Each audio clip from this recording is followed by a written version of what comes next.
राम राम दोस्तों। तो आज हम आपको एक ऐसे सफ़र पर लेके चलेंगे जिसके बिना दुनिया का हर सफ़र अधूरा है।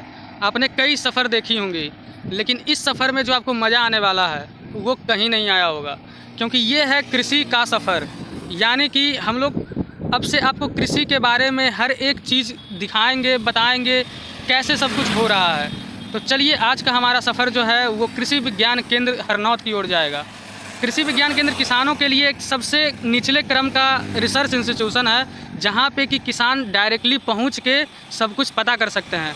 तो चलिए हम लोग अब यहाँ से निकलते हैं। अभी हम लोग रास्ते में हैं, पहुँचेंगे लगभग आधे घंटे में। तो चलिए हम लोग वहाँ पे पहुँच के आपको दिखाते हैं आगे का सफ़र। सफ़र के बाद हम लोग पहुँच चुके हैं कृषि विज्ञान केंद्र हरनौत में। ये बिहार एग्रीकल्चर यूनिवर्सिटी सबौर से एफिलिएटेड है। तो हम लोग चलते हैं अंदर और देखते हैं कि आगे और क्या क्या मिलने वाला है। ये इसका देखिए एडमिनिस्ट्रेटिव बिल्डिंग है, और इधर एक किसान घर नाम का बिल्डिंग है। जाते हैं इसमें, देखते हैं और क्या क्या चीज़ें हैं। का हैवी ट्रैक्टर आप लोग देख रहे होंगे। दिस इज़ 4 व्हील ट्रैक्टर, मतलब कि इसका चारों व्हील जो होता है, नॉर्मली ट्रैक्टर में 2 व्हील सिर्फ कनेक्ट रहते हैं इंजन से, लेकिन इसका चारों व्हील जो है कनेक्टेड रहता है। यहाँ पे देखिए अलग अलग तरह की मशीनरें हैं, अलग अलग तरह के हल हैं, जिसमें कि आप यहाँ पे देख सकते हैं कि ये एक डिस्क प्लाऊ है जो ज़्यादा गहराई को जोतने के लिए यूज़ किया जाता है। इसी तरह यहाँ पे आप लोग देख रहे हैं हार्वेस्टर का मशीन रखा हुआ है, जिससे कि धान की कटाई होती है, गेहूं की कटाई। खेत में जुताई के साथ साथ सारे जो हैं सीड्स वो भी धीरे धीरे खेत में चलते चले जाते हैं। यहाँ पे देखिए सारे सीड ड्रिल्स वगैरह रखे हुए हैं। ये देखिए ये माउल प्लाऊ है, इसमें भी सीड ड्रिल वाली मशीन्स लगी हुई हैं। मतलब खेती को जो है आजकल मशीन कुछ ज़्यादा ही हो गया है खेती में। तो हम लोग जो है खेती को साइंटिफिक रूप से जोड़ने के लिए इन तरह की मशीन्स का उपयोग कर सकते हैं।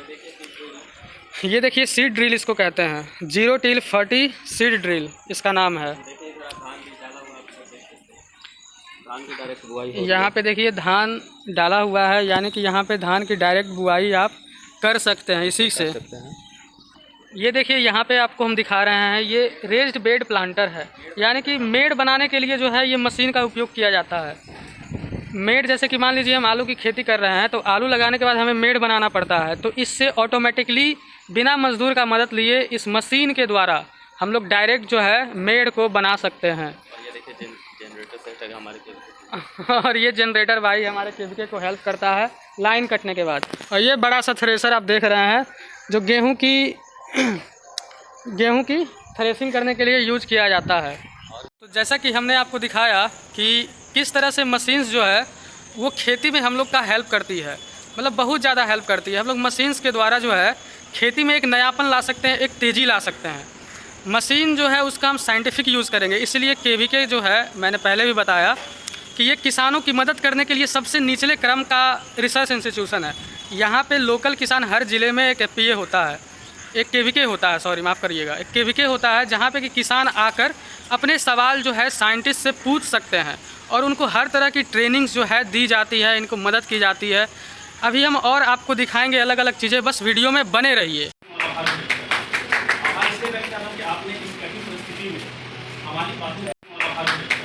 यहाँ पे आप लोग देख सकते हैं कि अभी चूँकि धान का सीज़न चल रहा है, तो श्री मेथड से ये लेडीज़ लोग जो हैं ये धान की बुआई कर रही हैं।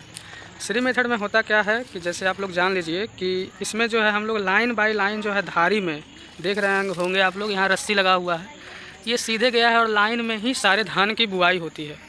यहाँ पे हम लोगों ने इनसे पूछा तो ये धान जो है सुजाता ब्रीड का लगा रही हैं, जो कि एक महीन धान होता है। क्या अब हम आप लोगों को दिखाएंगे अमरूद की सघन बागवानी की हुई जगह पे। ये देखिए अमरूद का जो वेराइटी है इलाहाबाद सफ़ेदा है, और यहाँ पे किस तरह से आप लोग देख सकते हैं। अभी तो लगता है कि इसकी ट्रेनिंग प्रूनिंग जो है अच्छे से नहीं की गई है, लेकिन सघन बागवानी में आप लोग देख सकते हैं कि किस तरह से हम लोग यहाँ पे देख रहे हैं कि लगभग 2, 4, 5 फीट के अंतराल में हम लोग पौधों को लगाते हैं। हम लोग का जो न्यूट्रिशन आता है इससे, तो अगर बड़ा गाछ रहेगा, बड़ा वृक्ष रहेगा, तो उसमें जो न्यूट्रिशंस हैं वो बट जाएंगे, यानी कि ब्रांचेस में, पत्तों में, इस सब में फैल जाएगी। लेकिन छोटे पेड़ रहने का क्या फ़ायदा होता है कि न्यूट्रिशन जो है वो फ्रूट्स में आ जाते हैं, और इसकी वजह से हमें फल ज़्यादा देखने को मिलता है। तो सघन बागवानी आपने देखा किस तरह से की जाती है। लोग अब चल रहे हैं अजोला की इकाई की तरफ। यानी अजोला एक प्लांट होता है और हम लोग जैसा कि आप देख सकते हैं कि इस तरह के टैंक्स में इसका जो है संवर्धन किया जाता है। ये कुछ इस तरह का दिखता है। अच्छा, यहाँ पे देखिए एक महोदय उपलब्ध हैं जो थोड़ा अजोला के बारे में हम लोग को बताएंगे। तो बताइए सर कि क्या है, मतलब कैसा इसका क्या करना पड़ता है। एक्चुअली अजोला एक प्लांट है जो कार्बन डाइऑक्साइड को बहुत ज़्यादा ही एब्जॉर्ब करता है और ऑक्सीजन को रिलीज़ करता है। ये पोल्यूशन घटाने में बहुत बड़ा कारगर साबित होता है। अजोला एक प्लांट इसलिए बोल रहे हैं क्योंकि इसमें रूट्स भी होता है। जैसा कि आप देख सकते हैं इसमें पतले पतले रूट्स हैं। हाँ जी, दिख रहा है। अजोला का मल्टीपर्पज़ काम है। फॉर एग्जांपल ये आपका कैटल में भी काम करता है। कैटल फीडिंग में भी आप इसे गाय भैंस को खिला सकते हैं क्योंकि इसमें नाइट्रोजन बहुत ज़्यादा होता है जी। और इसको आप पोल्ट्री के लिए भी यूज़ कर सकते हैं और इसे आप फिशरी के लिए भी यूज़ कर सकते हैं। फिशरी में कैसे यूज़ करेंगे? आप इसे मछलियाँ इसे डायरेक्ट खाती हैं। अच्छा, इसको आप पैक करके सेल भी कर सकते हैं, खुद अपना ब्रांड लगाकर सेल भी कर सकते हैं। और अगर हम यहाँ से कुछ अजोला को उठा लें जी और इसको एक पॉलीथीन में बंद करके पानी के साथ अपने घर में जाकर लगा दें तो मेरे टैंक में फैल जाएगा आराम से, बहुत आसानी से फैल जाएगा और कहीं पे भी इसको आप कर सकते हैं।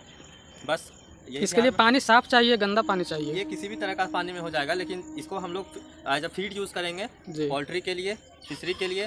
तो हम लोग खुद अच्छा खाएंगे तो इसका मतलब ये नहीं कि जानवर को खराब खिला देंगे। उनको भी अच्छा खिलाने के लिए पानी को साफ जगह पे, ताकि यहाँ पे गंदा संदा ना हो। जी जी जी। तो ऐसा करके रखना चाहिए हम लोगों को। और इधर देखिए हम लोग का पोल्ट्री फार्म है। अच्छा, छोटा सा आप देख सकते हैं।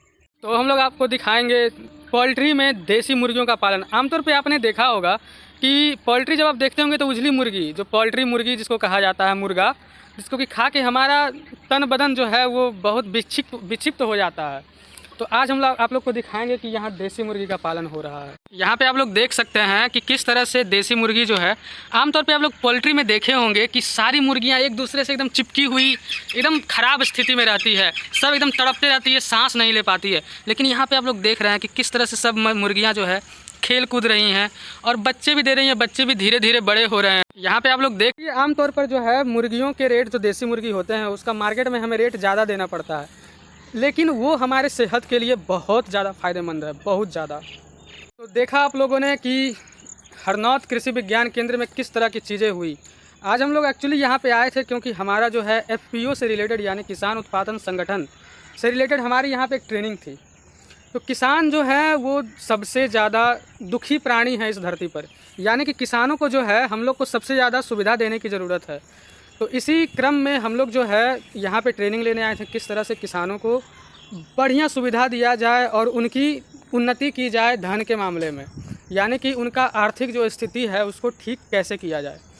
तो इसी दरमियान हम लोग यहाँ आए और हमने आपको दिखाया कि किस तरह से यहाँ पे अलग अलग चीज़ें थी, मौजूद थी। जैसे कि यहाँ पे ट्रेनिंग में हम आपने दिखाया कि ट्रेनिंग हुई, फिर हमने धान की किस्में जो वहाँ लगा रहे थे वहाँ पे हमने दिखाया कि वहाँ पे श्री विधि से धान कैसे लगता है।